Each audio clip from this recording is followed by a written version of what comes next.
नमस्कार। आकाशवाणी जयपुर अजमेर से प्रस्तुत हैं प्रादेशिक समाचार।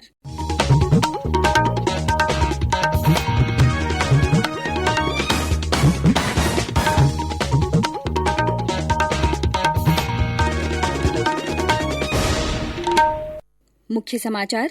राज्य सरकार ने विदेशों से 1 करोड़ कोविड वैक्सीन की डोज आयात करने का फैसला किया। मंत्रिपरिषद ने कोविड संकट को देखते हुए कई और महत्वपूर्ण निर्णय किए। प्रदेश में कोरोना संक्रमण के बढ़ते मामलों के बीच यूके स्ट्रेन की पुष्टि। एसएमएस मेडिकल कॉलेज में जीनोम सीक्वेंसिंग की सुविधा के लिए कवायद शुरू। राज्य के 13 जिलों में कोरोना संक्रमण से उबरने वालों की दर 100% से ज्यादा दर्ज की गई। कल संक्रमण के 16,384 नए मामले सामने आए और खुशियों का पर्व ईद उल फित्र कल मनाया जाएगा। सरकार और धर्मगुरुओं ने घरों में ही नमाज अदा करने की अपील की। समाचारों के साथ मैं माधुरी वशिष्ठ। कोविड मरीजों की संख्या बढ़ रही है। श्रोताओं से अपील है कि कोई भी कोताही न बरतें। सुरक्षा के सभी उपायों का पालन करें और 18 वर्ष से अधिक आयु के सभी लोग निसंकोच टीका लगवाएं। 18 से 44 वर्ष के आयु वर्ग के लोगों का टीकाकरण 1 मई से शुरू हो चुका है। 3 आसान उपायों का पालन करें और सुरक्षित रहें। मास्क पहनें, 2 गज दूरी है जरूरी, सुरक्षित दूरी बनाए रखें, हाथ और मुंह साफ रखें। और अब समाचार विस्तार से। राज्य सरकार ने विदेशों से 1 करोड़ कोविड वैक्सीन की डोज आयात करने का फैसला किया है। मुख्यमंत्री अशोक गहलोत की अध्यक्षता में कल वीडियो कॉन्फ्रेंस के माध्यम से हुई मंत्री परिषद की बैठक में यह निर्णय किया गया। इसके लिए राज्य सरकार ग्लोबल टेंडर करेगी। इस खरीद के लिए राष्ट्रीय स्वास्थ्य मिशन को नोडल एजेंसी बनाया गया है। इसके अलावा मंत्री परिषद ने जीवन रक्षक दवाओं, ऑक्सीजन कंसंट्रेटर्स, मेडिकल उपकरण आदि की खरीद तथा परिवहन के लिए वित्तीय प्रक्रियाओं में छूट देने संबंधी प्रस्तावों का भी अनुमोदन किया। मंत्रिपरिषद ने नर्स ग्रेड द्वितीय का पदनाम नर्सिंग ऑफिसर तथा नर्स ग्रेड प्रथम का पदनाम सीनियर नर्सिंग ऑफिसर करने का भी फैसला किया। बैठक में निर्णय किया गया कि जिलों में संक्रमण की स्थिति के अनुरूप पर्याप्त व्यवस्थाएं सुनिश्चित करने तथा लोगों को राहत देने के लिए प्रभारी जिलों का नियमित दौरा करेंगे। मंत्रिपरिषद के सदस्यों ने संक्रमण के गहराते संकट को देखते हुए सभी लोगों से स्व अनुशासन में रहने और लॉकडाउन के नियमों के पालन करने की अपील की है। राज्य में कोरोना के बढ़ते मामलों के बीच यूके स्ट्रेन की पुष्टि हुई है। चिकित्सा मंत्री डॉ रघु शर्मा ने कल मीडिया को यह जानकारी दी। उन्होंने कहा कि वायरस का स्ट्रेन पता लगाने के लिए जल्दी ही एसएमएस मेडिकल कॉलेज में जीनोम सीक्वेंसिंग की सुविधा शुरू की जाएगी। इसके लिए विभाग ने तैयारियां शुरू कर दी हैं। उन्होंने बताया कि यह सुविधा देश भर में केवल 10 जगहों पर है, जहां हर राज्य से सैंपल भेजे जाते हैं। मंत्री ने कहा कि विशेषज्ञों ने देश में तीसरी और चौथी लहर की आशंका जताई है।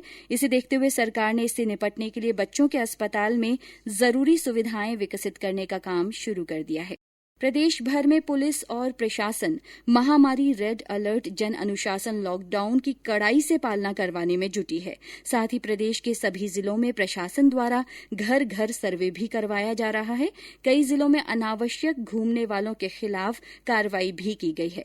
हमारे दौसा संवाददाता ने बताया कि बढ़ते कोरोना संक्रमण को देखते हुए लोग अब शहरों के साथ साथ गांवों में भी सतर्कता बरत रहे हैं। लोग मुंह पर मास्क लगाने के साथ साथ सोशल डिस्टेंसिंग की पालना करने लगे हैं। चिकित्सा एवं स्वास्थ्य विभाग द्वारा घर घर जाकर सर्वे कराया जा रहा है। कोरोना पॉजिटिव आने वाले मरीजों को होम आइसोलेशन कराया जा रहा है। जिनके पास होम आइसोलेशन की व्यवस्था नहीं है, उन्हें पीएचसी स्तर पर बनाए गए आइसोलेशन सेंटर पर रखकर दवा आदि देकर उनका उपचार कराया जा रहा है। संतोष कुमार शर्मा, आकाशवाणी समाचार, दौसा। केंद्र सरकार की ओर से कोरोना के प्रति जागरूकता लाने के लिए जन आंदोलन चलाया जा रहा है। इसी के तहत आकाशवाणी जयपुर के समाचार बुलेटिनों में प्रसारित की जा रही विशेष श्रृंखला जनता का संदेश, जनता के नाम में सुनिए हमारे एक और श्रोता का संदेश। नमस्कार, मैं जगदीश मेघवाल, बाड़मेर। मेरी आमजन से अपील है कि एसएमएस की पालना करें, अर्थात सैनिटाइजेशन, मास्क और सोशल डिस्टेंसिंग। लॉकडाउन की पालना करें, टीका अवश्य लगाएं। मैंने कोविशील्ड के दोनों डोज लेकर के सुरक्षा बढ़ा दी है। आप भी टीका लगा करके सुरक्षित हो जाएं। हमारे अन्य श्रोता भी कोरोना जन जागरूकता आंदोलन से जुड़ सकते हैं। जो लोग कोविड टीका लगवा चुके हैं वो भी अपना संदेश भेज सकते हैं। इसके अलावा मास्क पहनने, व्यक्तिगत स्वच्छता और साफ सफाई पर जोर देने वाले संदेश भी रिकॉर्ड या टाइप कर हमारे व्हाट्सएप नंबर 9414052368 पर भेजे जा सकते हैं। चयनित संदेशों को आगामी बुलेटिनों में शामिल किया जाएगा।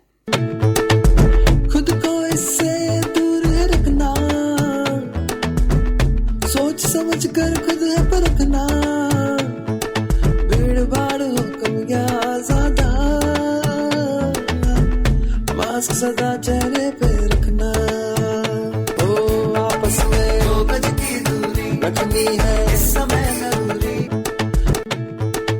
राज्य के 13 जिलों में कोरोना संक्रमण से उबरने वालों की दर 100% से ज्यादा दर्ज की गई है। सरकार की ओर से बताया गया है कि इन जिलों में अजमेर, धौलपुर, सिरोही, अलवर, बीकानेर, झालावाड़, करौली, पाली, टोंक, बांसवाड़ा, दौसा, कोटा तथा उदयपुर शामिल हैं।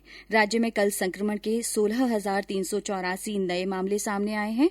वहीं 12,840 लोग संक्रमण से मुक्त भी हुए हैं। कोरोना के सबसे ज्यादा 3,214 मामले जयपुर में रिपोर्ट हुए हैं। इसके अलावा जोधपुर में 1,260, अलवर में 1,214, कोटा में 950, उदयपुर में 907, चूरू में 715, भरतपुर में 677, झुंझुनू में 550, बाड़मेर में 536 लोगों में संक्रमण की पुष्टि हुई। पिछले 24 घंटों में संक्रमण से 164 लोगों की मृत्यु भी हुई है। प्रदेश में 18 से 44 वर्ष आयु वर्ग के 5,63,000 से ज्यादा युवाओं को अब तक कोविड वैक्सीन लगाई जा चुकी है। कल इस आयु वर्ग के 63,000 से ज्यादा लोगों को वैक्सीन लगाई गई। राज्य में कल कुल 1,77,332 लोगों को टीके लगाए गए। इनमें से 1,11,000 से ज्यादा लोगों को पहला टीका, जबकि 65,000 से ज्यादा लोगों को दूसरा टीका लगाया गया। राज्य में अब तक 1,46,99,000 से ज्यादा टीके लगाए जा चुके हैं। खुशियों का पर्व ईद उल फित्र प्रदेश में कल मनाया जाएगा। जयपुर की जामा मस्जिद में कल आयोजित हुई हिलाल कमेटी की बैठक में यह फैसला किया गया। जामा मस्जिद के इमाम मुफ्ती अमजद अली ने बताया कि रोजेदार 30वां रोजा आज रखेंगे और कल ईद मनाई जाएगी। उन्होंने लोगों से मास्क लगाने, भीड़ से बचने और घरों में ही नमाज अदा करने की अपील की। सोशल डिस्टेंसिंग के साथ में, कानून की रियायत के साथ में अपने घर के सहन या दालान या बैरूनी कमरों के अंदर नमाज का एहतमाम करें खुले मकामात पर, और भीड़ भाड़ से अपने आप को महफूज रखें। बिला जरूरत अपने घर से बाहर ना आए। अपनी जरूरियात को और ईद की खुशियों को बहुत मुख्तसर करें। सलाम और मुसाफे से थोड़ा सा मसलहतन इस वक्त गुरेज करें, और गुरबा की और ख़ास तौर से ऐसे हजरात जो लॉकडाउन की वजह से बेरोजगार हैं और ज़रूरतमंद हैं, उनका ख़ास तौर से ईद के मौके पर ख्याल रखें। कल आखा तीज है। इसे विवाह के लिए अबूझ सावा माना जाता है, लेकिन इस बार लॉकडाउन के चलते ज्यादातर शादियां टाल दी गई हैं।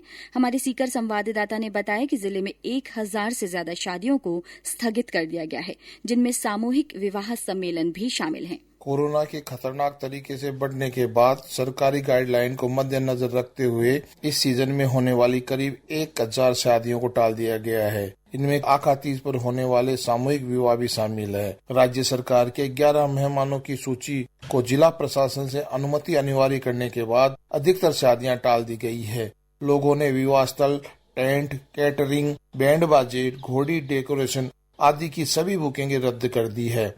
इस प्रकार अब किसी भी समाज की ओर से सामूहिक विवाह का आयोजन नहीं हो रहा है। जिला प्रशासन ने भी विवाह टालने वालों को सम्मानित किया है। बाल मुकुंद जोशी, आकाशवाणी समाचार, सीकर।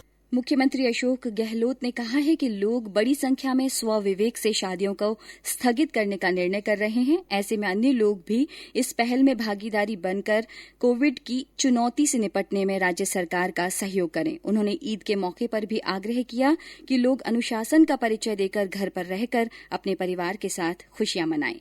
और अंत में मुख्य समाचार एक बार फिर। राज्य सरकार ने विदेशों से 1 करोड़ कोविड वैक्सीन की डोज आयात करने का फैसला किया है। मंत्रिपरिषद ने कोविड संकट को देखते हुए कई और महत्वपूर्ण निर्णय किए हैं। प्रदेश में कोरोना संक्रमण के बढ़ते मामलों के बीच यूके स्ट्रेन की पुष्टि हुई है। एसएमएस मेडिकल कॉलेज में जीनोम सीक्वेंसिंग की सुविधा के लिए कवायद शुरू हो गई है। राज्य में 13 जिलों में कोरोना संक्रमण से उबरने वालों की दर 100% से ज्यादा दर्ज की गई। कल संक्रमण के 16,384 नए मामले सामने आए और खुशियों का पर्व ईद उल फित्र कल मनाया जाएगा। सरकार और धर्मगुरुओं ने घरों में ही नमाज अदा करने की अपील की है। इसी के साथ प्रादेशिक समाचार बुलेटिन समाप्त हुआ। अगला बुलेटिन हिंदी में दोपहर 12:30 बजे प्रसारित होगा। नमस्कार।